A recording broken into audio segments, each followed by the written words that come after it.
Hi, everybody. Welcome to Shasai Podcasts, conversations between scholars from around the world who study childhood, youth, and related institutions historically. As an official production of the Society for the History of Children and Youth, you can subscribe to these shows through iTunes or Google Play. Written and visual materials associated with each episode are available at our website, shcy.org. Enjoy.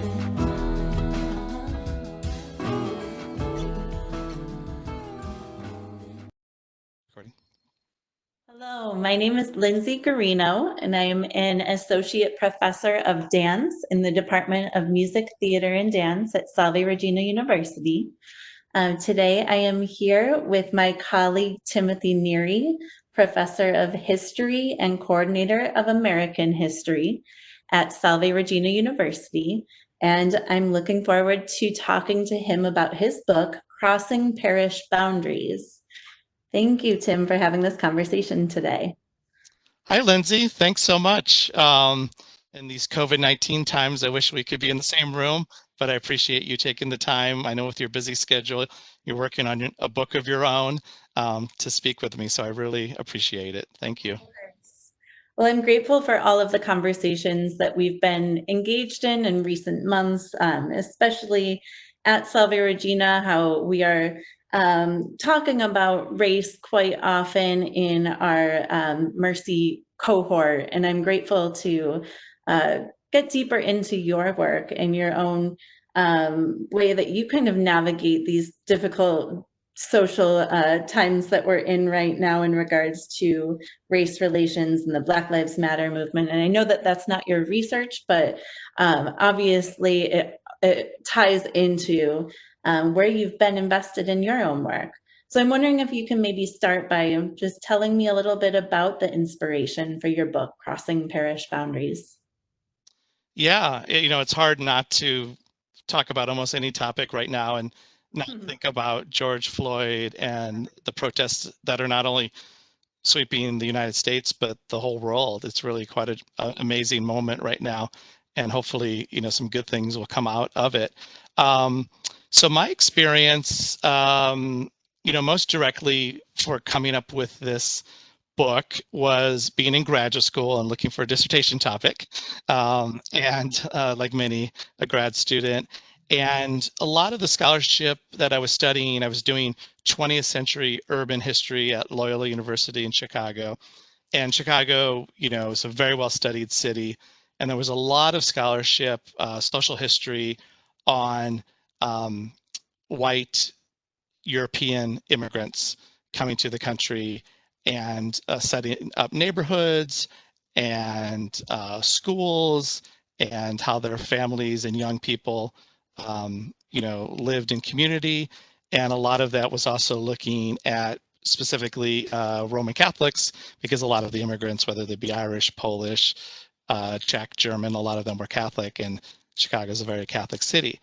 On the other hand, I should say, there was a lot of scholarship on the Great Migration and the rich history of African Americans in Chicago, particularly the 20th century. But I didn't see a lot on the intersection of those two. And so that interested me. And right when I was starting graduate school, a book by John McGreevy, who's a professor at the University of Notre Dame, came out.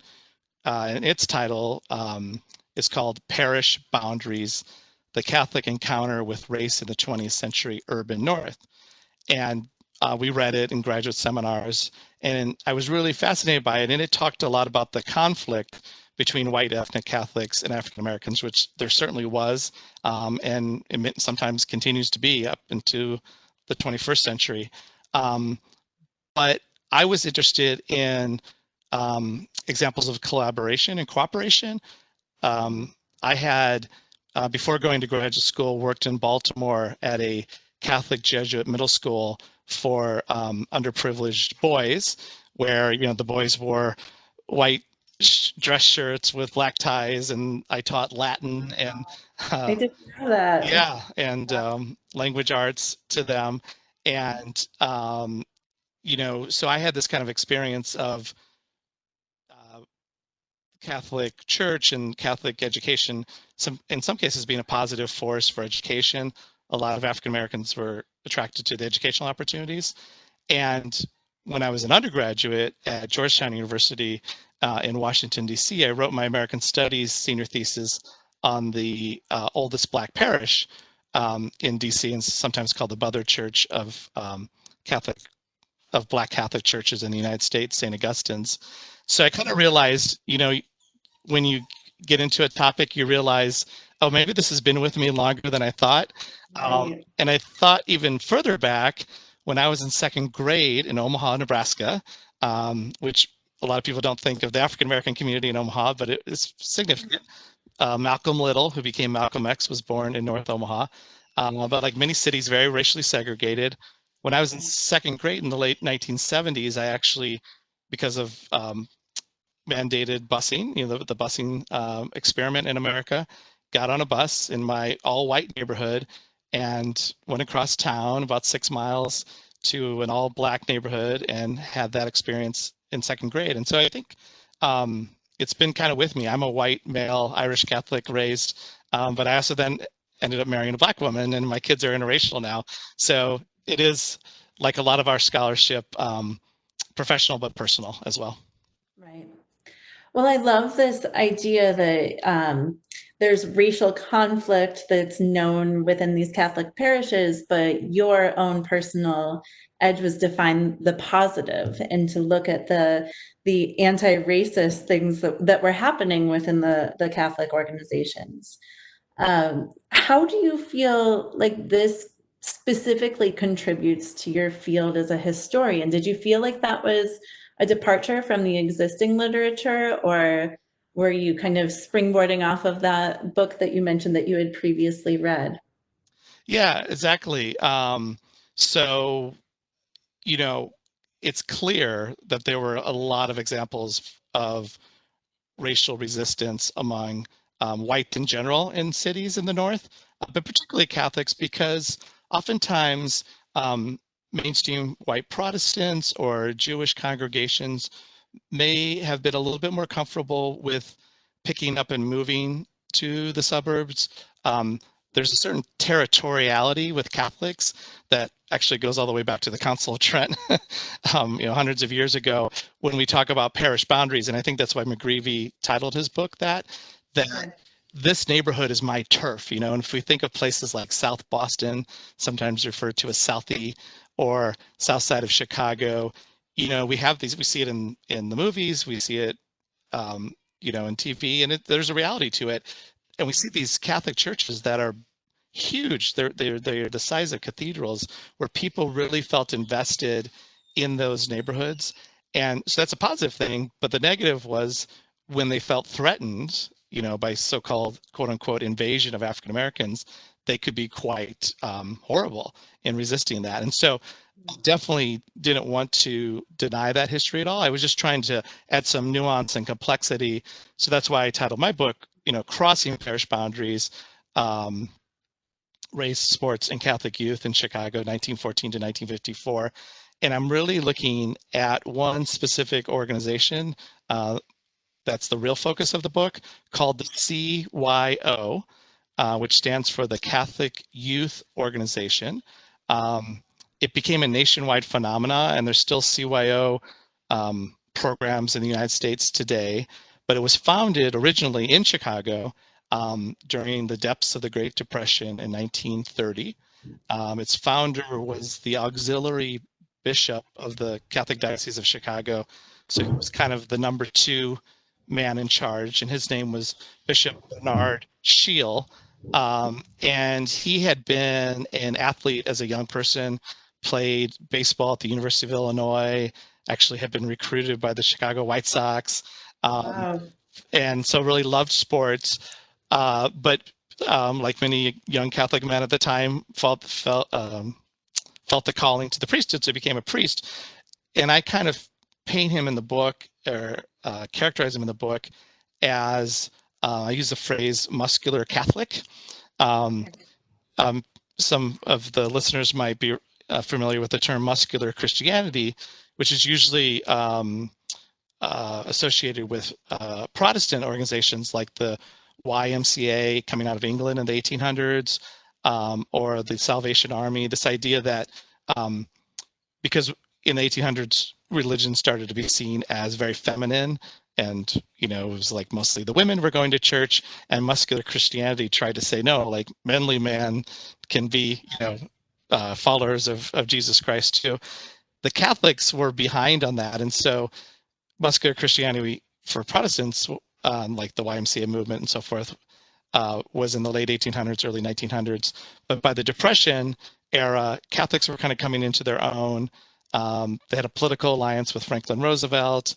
And so in many ways, Scheele kind of copies the YMCA and says this is going to be the Catholic version of that. And it becomes wildly popular. It takes off, and dioceses and cities across the country copy it. And it remains decentralized, even though we think of the Catholic Church as being very centralized. Each diocese, each archdiocese, each city ran their own program. Ironically, I look at the 25-year period, like 1930, 1954. Scheele resigns in 54, and the CYO kind of goes on the wane in Chicago. But other cities, like nearby, because we're here in Rhode Island, Providence, since 1935, has run its own CYO and continues to do so. Cleveland still has theirs. Philadelphia, other cities have kept it up. But it's, looking at the experience of young people. And I also look at, kind of pulled on labor history. A labor historian by the name of Liz Cohen wrote a book, Making the New Deal, about Chicago.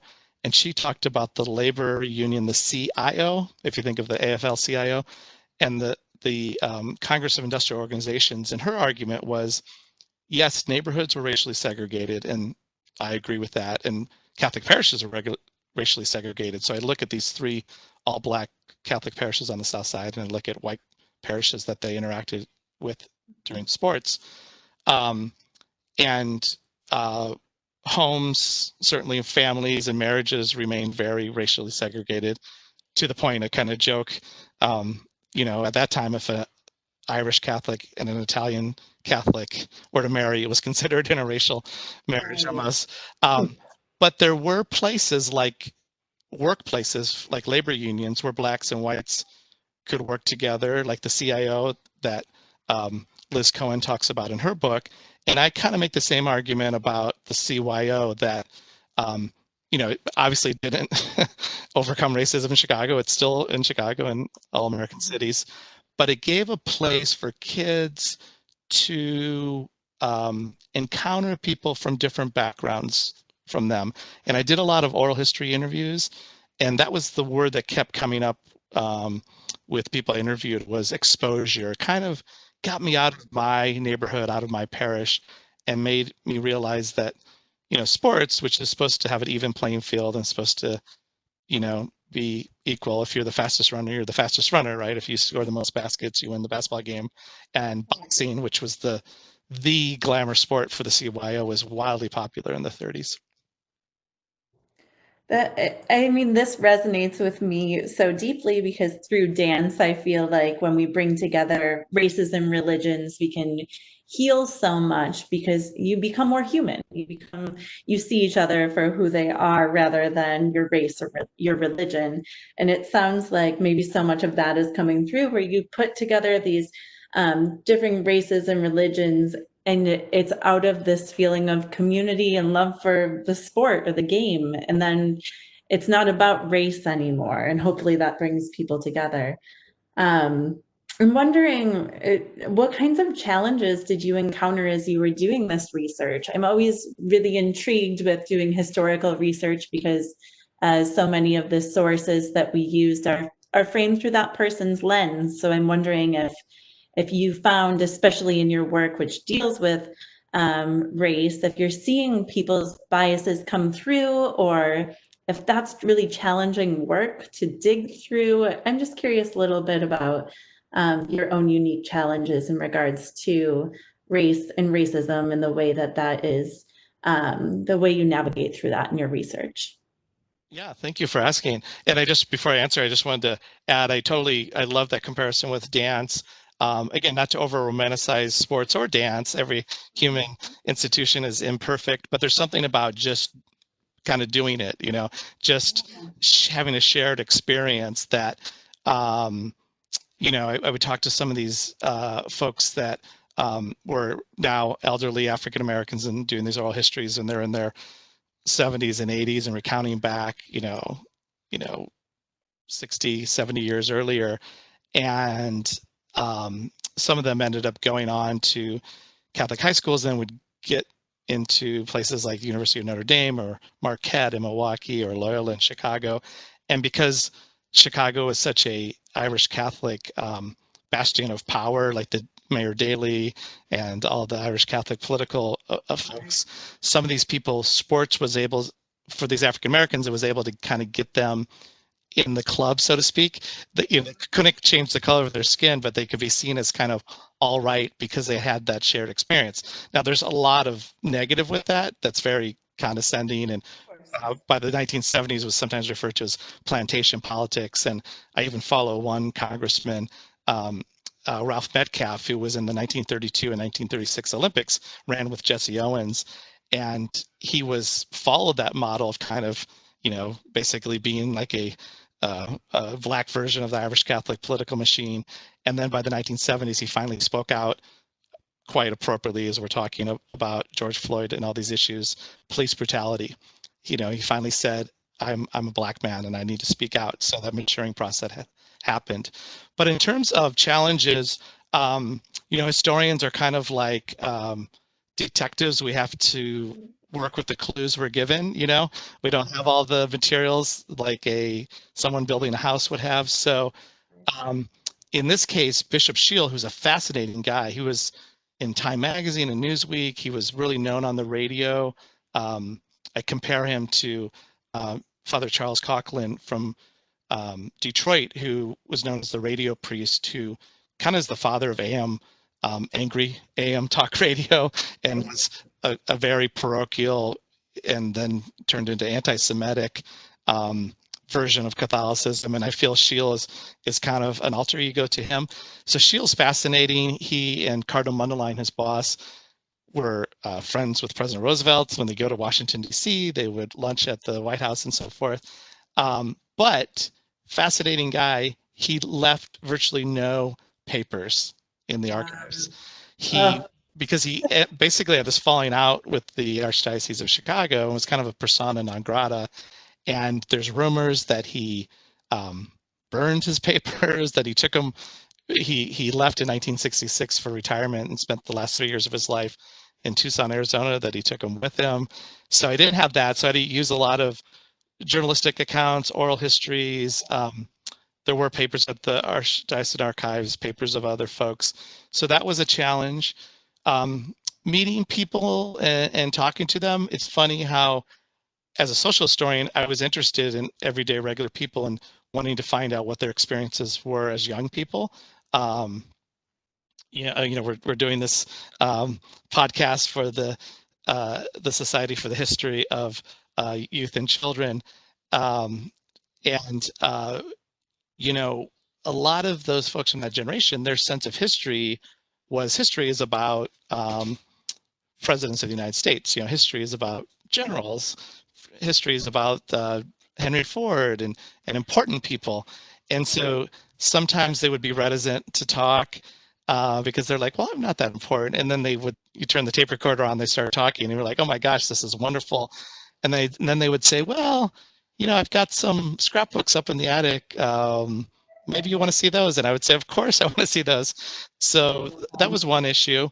My own racial identity, not so much with the oral history interviews, but it's interesting, even in the 1990s, going to do these oral history interviews in African American neighborhoods, people would see me, and they oftentimes don't see white people in those neighborhoods. It would be like, are you with the police, or are you like a priest? Are you are you a social worker? And I had some names called at me and things like that. So it was humbling about some of the great progress that was made during the Depression and World War II with the CYO. I mean, they had interracial swim meets in the 1930s. This is generation before Brown versus Board of Education, a generation before the Second Vatican Council. But then how things hadn't changed. And I think that's to go back to your original thought about where we are right now with the issues about racial inequality, racial injustice. An event happened as I was working on the dissertation in 2001. There was so the CYO really kind of more or less disbanded. It wasn't really active in the second half of the 20th century. But in its place, different sports leagues sprung up, and there was one called the Southside Catholic Conference. And it was made up of almost exclusively white Catholic parishes. Some of them made up of people whose parents or grandparents had fled neighborhoods that turned over to African American in the 1920s or in the 1950s. And a pretty well-known Black Catholic parish called St. Sabina's in Chicago applied in the summer of 2001 to join this sports league.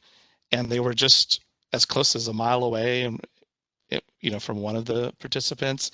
They had a Catholic parish in good standing with a school that was full, ran a really well-run sports league.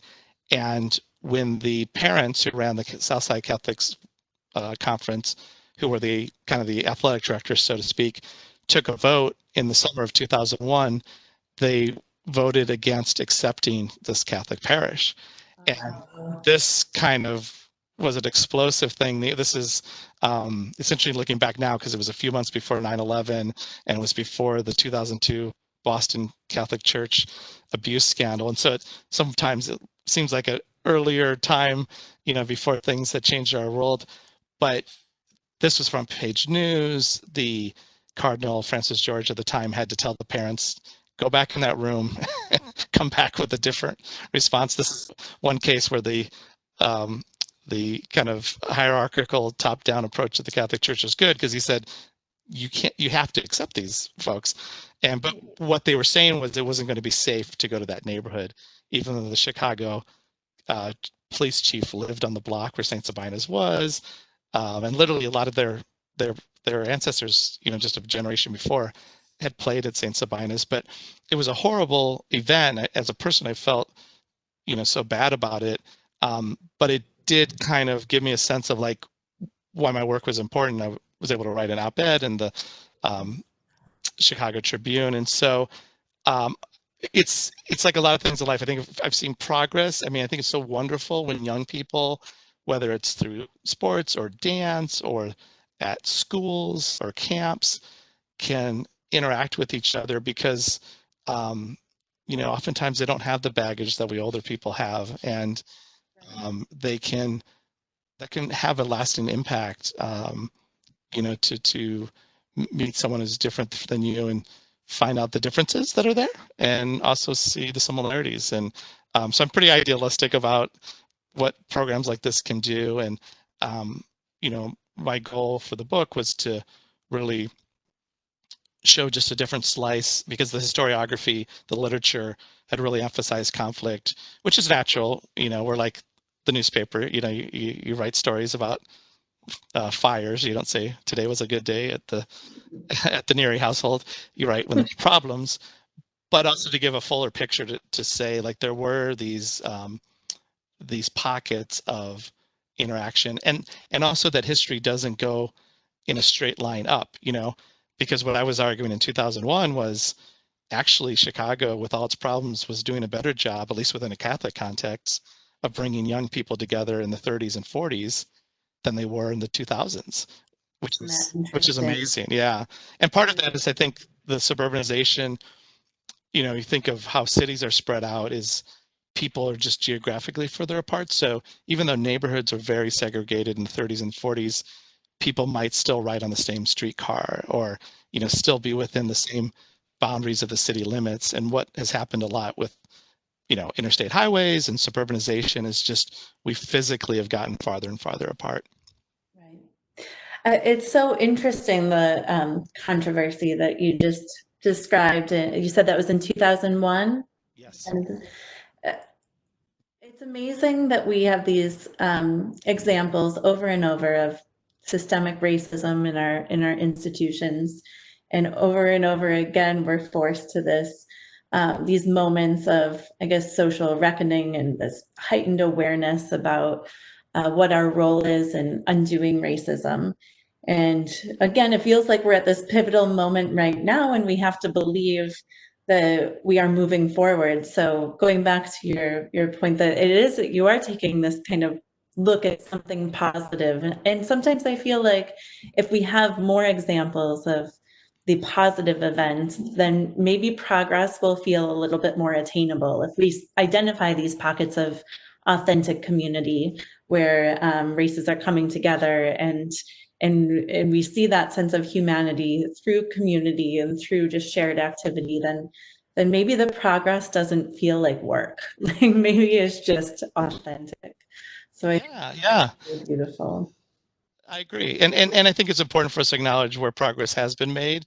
You know, we're not in 1930s, and there is so much progress, but with that progress comes greater expectations.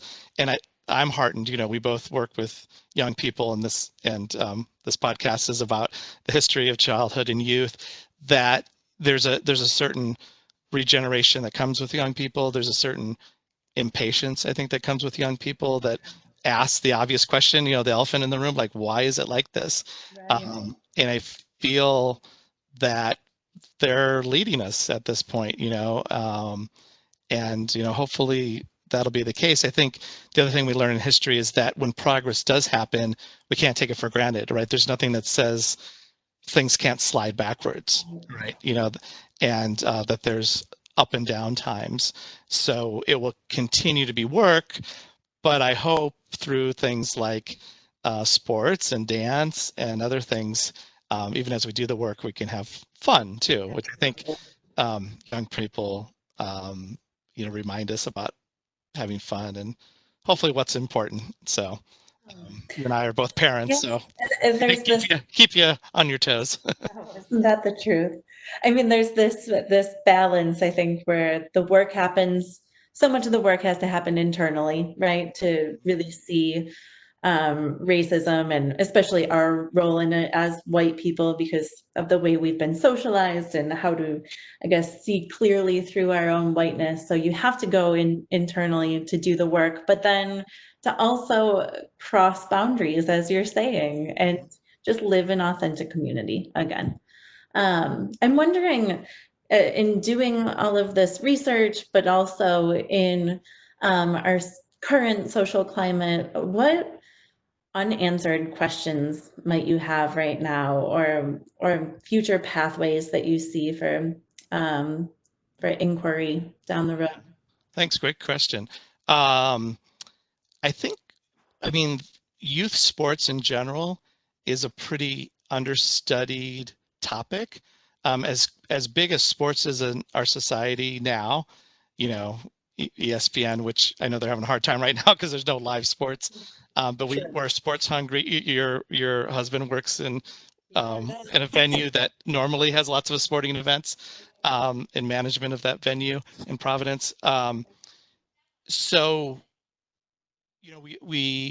we've all were young people at one time. Like youth is like 100% of the human population, right? So the youth in general sometimes gets understudied among professional historians, even though it's so important and it shapes us in such important ways that we spend a lifetime trying to figure out how our childhood shaped us. And then sports are just such a huge part of our society. So I think there's a lot of unanswered. I think there's a lot of opportunity for case studies, studies of examples where sports had a positive influence in what I was trying to talk about, but also cases where people ran into roadblocks with sports and what the implications of that were as well. And I think a lot of the sports history is done with professional sports and maybe even at the collegiate level and professional level.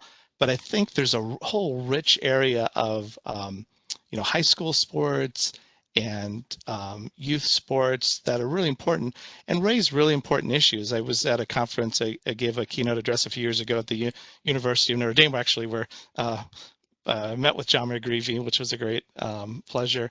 And the people that attended this conference were people that were running CYO programs and people who were athletic directors of Catholic sports programs in different cities all over the country, from Seattle to San Antonio to Philadelphia.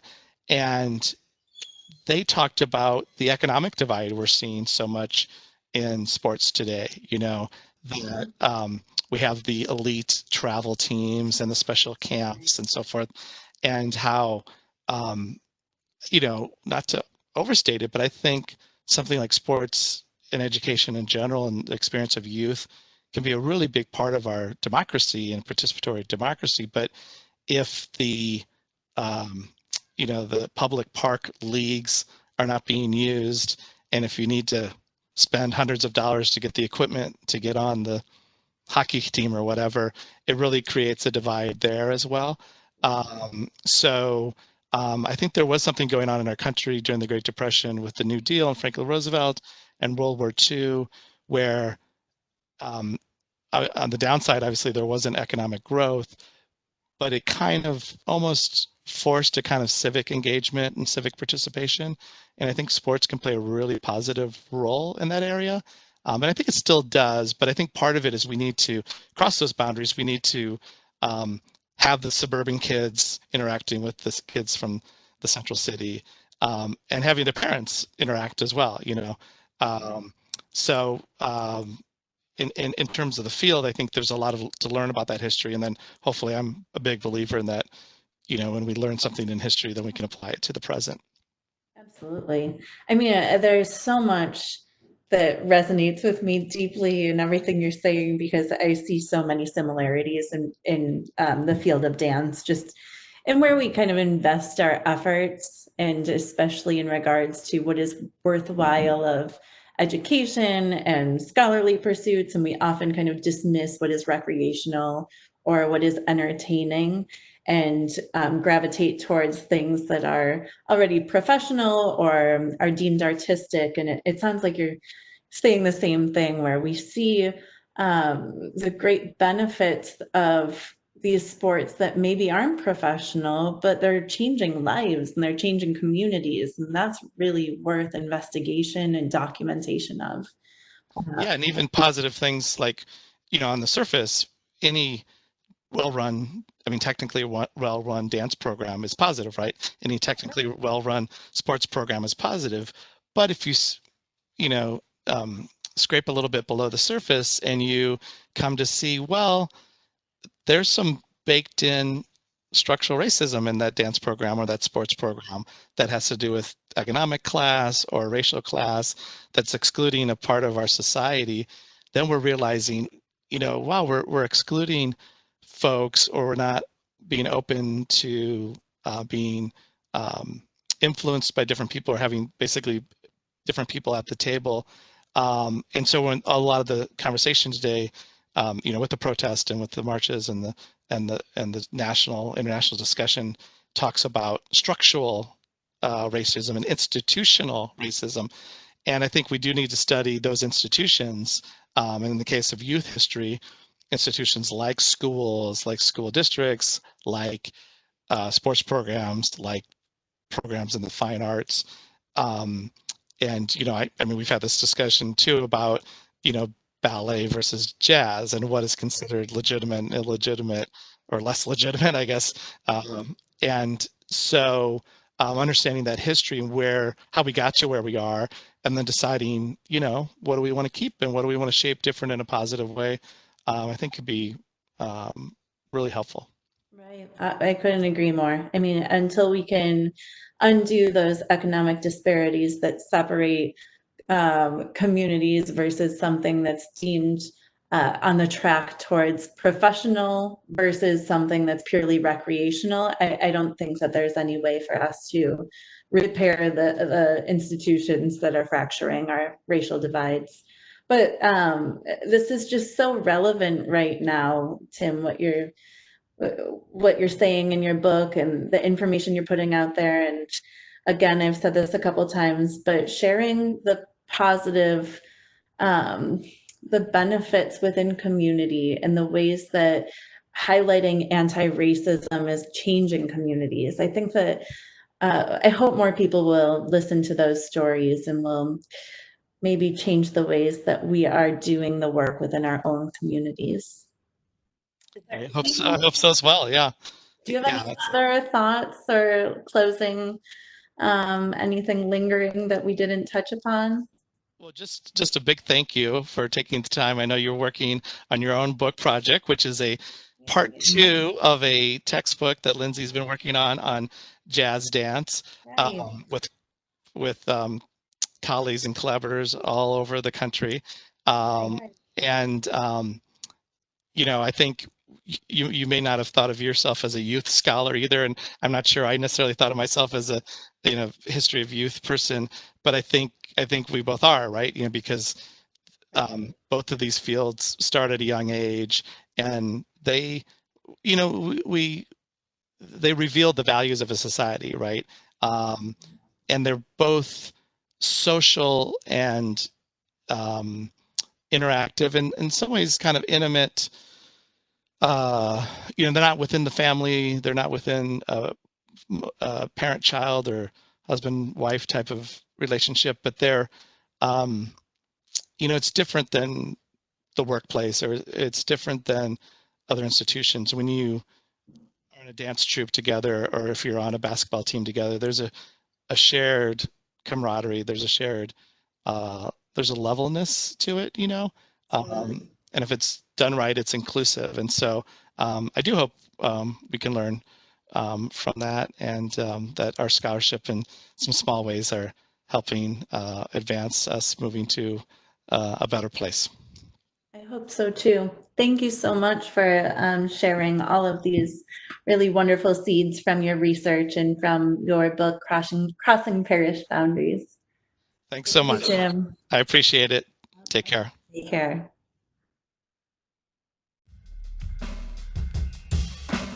Thank you for listening to Shusai Podcasts. You can find more materials and features from the Society for the History of Children and Youth online, shcy.org.